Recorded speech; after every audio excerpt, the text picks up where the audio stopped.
Today's lesson is about order of operations with integers. Today's learning target is I can simplify expressions with integers by following the order of operations. So essentially, we're still working with the order of operations, something that you've probably done in previous grade levels. But now what we're throwing into the mix is doing the same order of operations, but now dealing with positive and negative integers. So it's going to require you to apply all those rules that we just learned about adding, subtracting, multiplying, and dividing rational numbers. Again, rational numbers meaning those integers, fractions, decimals in the positive and negative direction. So order of operations have a lot of different acronyms. I usually go with the traditional PEMDAS. When teaching it, I don't love it, and I'll kind of explain why. There's 6 letters, but there's really only 4 steps, where parentheses is your first step, second is exponents, multiplication and division is your third step, and then adding and subtracting is your fourth step. So the first step, like I said, is parentheses. Parentheses can mean parentheses, or it can also mean brackets. It's essentially any grouping, is kind of what it amounts to. And by grouping, meaning that you're going to work inside first until everything is simplified, then continue to left to right. When it talks about working inside first, you're still following the order of operations inside. So doing the order of operations inside, but that's just kind of like your starting point with what you're doing first is always going to be what's simplifying in those brackets or parentheses. Another thing that kind of falls in this P category is complex fractions, where you have kind of, I say complex fraction also means kind of like a giant fraction, where you have stuff going on top and on bottom. So fraction bars mean division, but division is actually going to be the last thing that you do. What you do is you're going to simplify your numerator and then simplify your denominator. And then you would divide. So basically get your numerator to one number, get your denominator to one number, and then divide as you normally would. Another way people like to do it is they like to kind of rewrite their fraction using the traditional division symbol, meaning that you would essentially write your numerator using those parentheses, have your division sign, and then write your denominator in parentheses or brackets. So another way people like to do it, like I said, is just rewrite it and then simplify it that way. Sometimes their brains just kind of work better in working like linearly in math.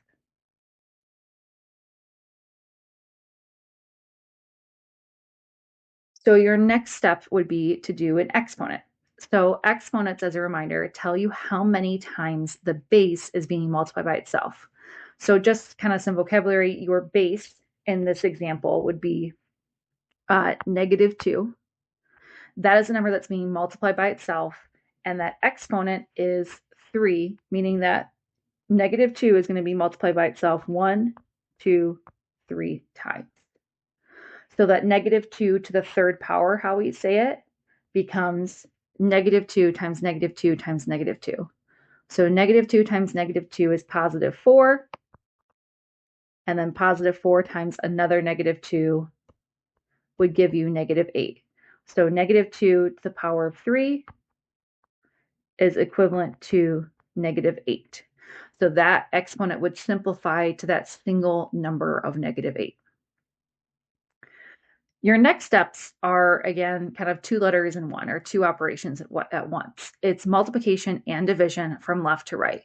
So you're doing, at this point, your grouping should be gone, your exponent should be gone. All you have is multiplication and division left. So if you see any of those symbols, you're just working from left to right. So sometimes it's important that you understand that sometimes division comes before multiplication. So in this example, you have 24 divided by 6 times -3. In this case, that 24 divided by 6, that division comes first, so you would do that first, and then your answer would be 4. Or not your answer, but you would simplify 24 divided by 6 to 4, and then multiply it by -3, which would give you an answer of -12.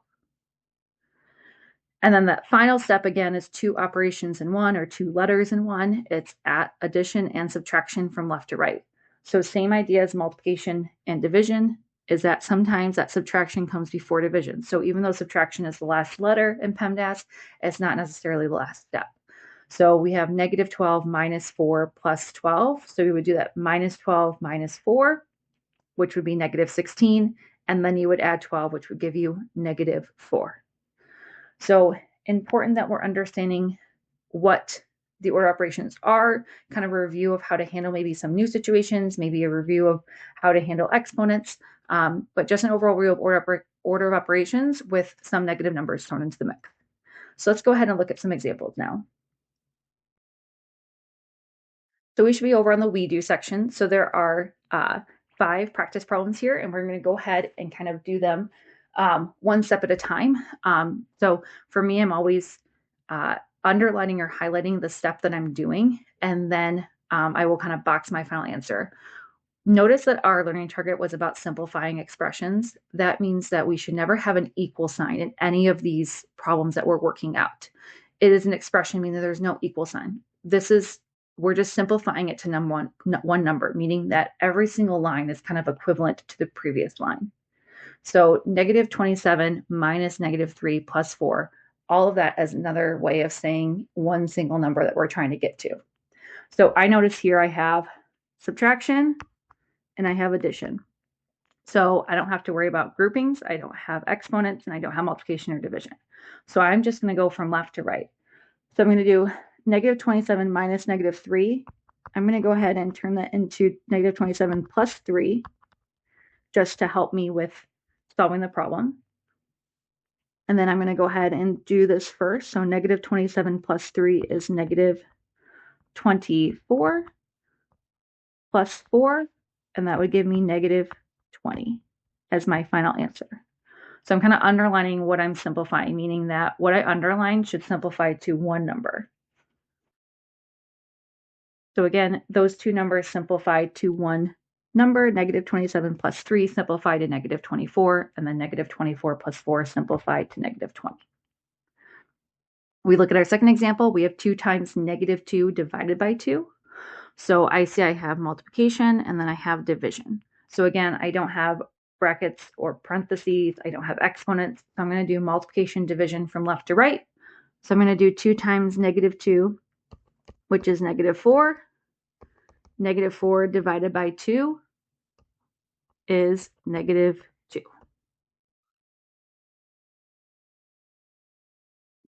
So in those first 2 examples, kind of just looking at examples of when we just have multiplication, division, addition, and subtraction, making sure we're doing it in the right order.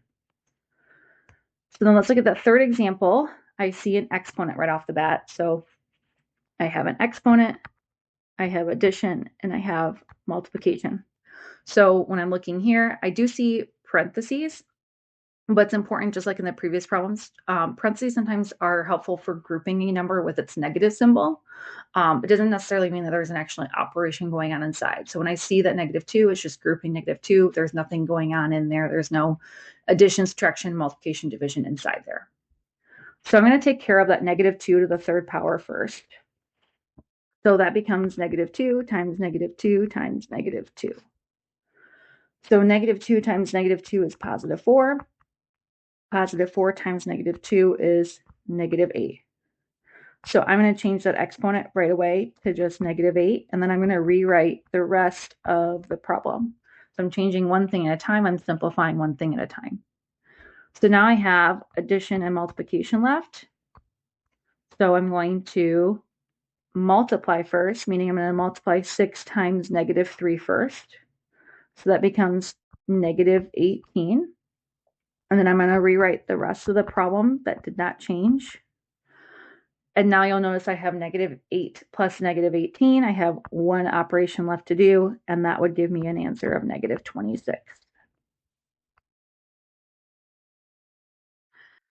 I'm going to look at my next example, which is number 4. And it looks like I have a lot of things going on, so I'm going to kind of list again. I have exponents, multiplication, addition, parentheses, and division.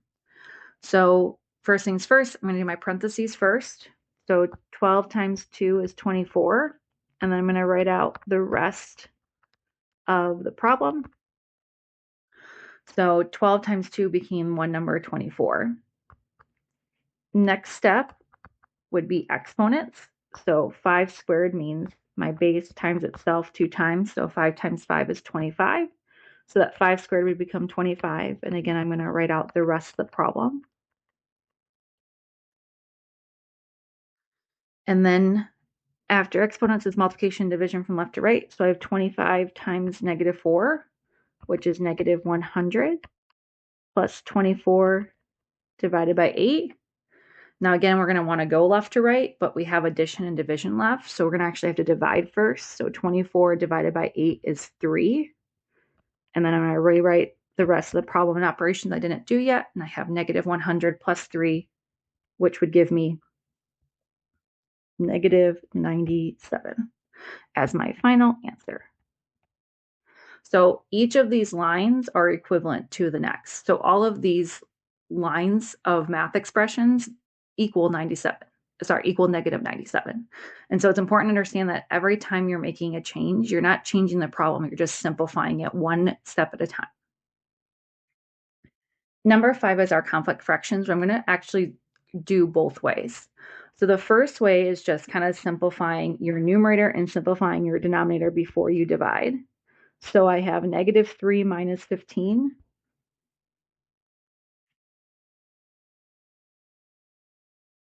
So in the last example for number 5, I'm going to actually solve this complex fractions both ways. So I'm going to do it by simplifying numerator and denominator, then dividing, and then I'm also going to solve it by rewriting it. So the first one is my numerator is -3 minus 15, which is -18, divided by my denominator, which is -2 minus 10, which simplifies to -12.